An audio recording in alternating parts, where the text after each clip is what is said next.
Doctor Aardra, dental സർജനാണ്.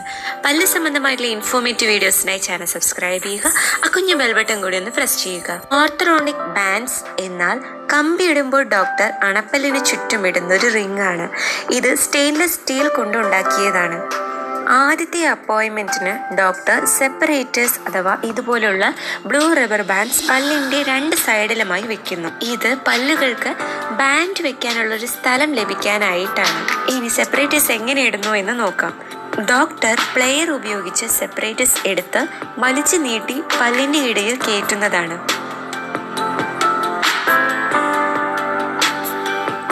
സെപ്പറേറ്റേഴ്സിൻ്റെ താഴ്ഭാഗം പല്ലുകൾ കൂട്ടിമുട്ടുന്നതിൻ്റെ അടിയിലായിട്ടും മേൽഭാഗം പല്ലുകൾ കടിക്കുന്ന ഭാഗത്തുമായിട്ടാണ് ഉണ്ടാവുക. സെപ്പറേറ്റേഴ്സിൻ്റെ എണ്ണം അടുത്തുള്ള പല്ലുകൾ അനുസരിച്ച് മാറുന്നതാണ്.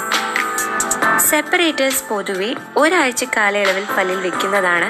ഇത് പല്ലുകൾ നീങ്ങി സ്ഥലം ലഭിക്കാനായിട്ടാണ്. ഈ കാലയളവിൽ ഒട്ടുന്ന ഭക്ഷണങ്ങൾ കഴിയുന്നതും ഒഴിവാക്കുക. സാധാരണ പോലെ തന്നെ പല്ലുകൾ ബ്രഷ് ചെയ്താൽ മതിയാകും. ഫ്ലോസിംഗ് ഈ ഭാഗത്ത് ചെയ്യാതിരിക്കുക. സെപ്പറേറ്റേഴ്സ് കുറച്ച് ബുദ്ധിമുട്ടുണ്ടാക്കുന്നവയാണ്. ഇത് തീരെ മാറുന്നില്ലെങ്കിൽ അല്ലെങ്കിൽ ഏതെങ്കിലും സെപ്പറേറ്റർ പോയാൽ ഉടനടി ഡോക്ടറിനെ വിവരം അറിയിക്കുക. 2ാമത്തെ അപ്പോയിൻമെൻറ്റിലാണ് ബാൻഡ് വെക്കുന്നത്. ഇപ്പോൾ ബാൻഡ് വെക്കാനുള്ള സ്ഥലമായിട്ടുണ്ടാകും. ഇത് പല്ലിൻ്റെ സൈഡ് ഭാഗമാണ്. ഇത് കൂടെ നിങ്ങൾക്കൊരു ദ്വാരം കാണാനുണ്ടല്ലോ. ഇതാണ് ആർച്ച് വയർ സ്ലോട്ട്. ഇതിലൂടെയാണ് കമ്പി ഇടുമ്പോഴുള്ള കമ്പി പാസ് ചെയ്യുന്നത്. ഇനി ഇത് മേലത്തെ വരിയിൽ മാത്രം കാണുന്നൊരു ട്യൂബാണ്. ഇത് ഹെഡ് ഗിയർ ഉള്ളവർക്ക് വേണ്ടിയിട്ടുള്ളതാണ്. ബാൻഡുകൾ പല വലുപ്പത്തിലുള്ളതാണ്. പേഷ്യൻറ്റിൻ്റെ ബാൻഡിൻ്റെ വലുപ്പം അദ്ദേഹത്തിൻ്റെ അളവ് കാസ്റ്റിൽ നിന്നും എടുക്കുന്നു. 2ാമത്തെ അപ്പോയിൻമെൻറ്റിന് വരുമ്പോൾ ഡോക്ടർ ഇത് എക്സ്പ്ലോറർ ആണ്. ഇത് ഉപയോഗിച്ച് സെപ്പറേറ്റേഴ്സ് എല്ലാം തന്നെ നീക്കം ചെയ്യുന്നു. അതിനുശേഷം നേരത്തെ നമ്മൾ സെലക്ട് ചെയ്ത് വെച്ചിട്ടുള്ള ബാൻഡ് നിങ്ങൾക്ക് കറക്റ്റ് ആണോ എന്ന് വെച്ച് നോക്കുന്നു.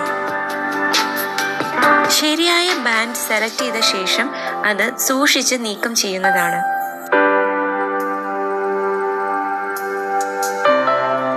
ഇതിനുശേഷം ബാൻഡ് ഒരു കോട്ടൺ ഉപയോഗിച്ച് ഡ്രൈ ആക്കി സിമന്റ് ഉപയോഗിച്ച് ഒട്ടിക്കുന്നു.